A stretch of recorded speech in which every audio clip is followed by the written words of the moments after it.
dewgal dewgal yerumum ko fedande woto dillin dalƴa ɗal deeƴa fendo ko nden jencudi mun heɓoto nebam sirme uura ɓerɗe belto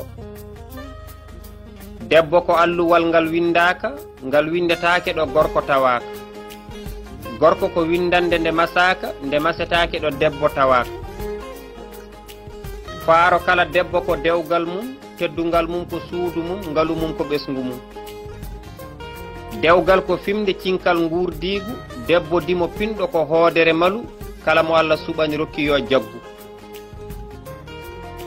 dewgal ko dewal Allah e ballodiral goto fof ittan goɗɗo o gueɗal ngal wufta nema ɓe coña beldal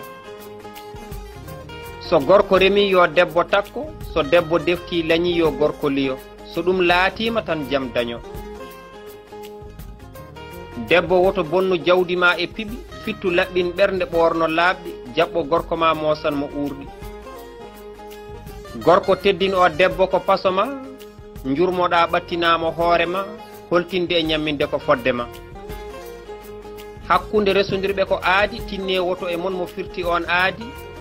fije jaale yo wel tawde ina dagi debbo faam o gorko ko pasoma juuɗo fasɓe mum ari labima ngam yidde e yooɗede jikkuma gorko weltin ɓernde debbo ma sa yeehi janngo o yewnuma o fooɗa téléphone o nodduma gorko saɗa jogii waɗan debbo ma an debbo woto aybin gorko ma eto famande on joom galle ma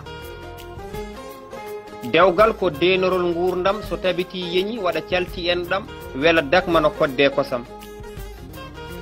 paame barke dewgal ko ɓesngu kono woto jaggiri ɗum no njulagu hayso ɓesngu arani woto on ceertu kala ko satti moƴƴine gondigu timmine aadi ndenon ndimagu kala ko woni ɓural yo Allah addu bab galle Diallo barogel ngendi ñande 25 lewru jeeɗiɗiru hitande ujunnaji 2 e 20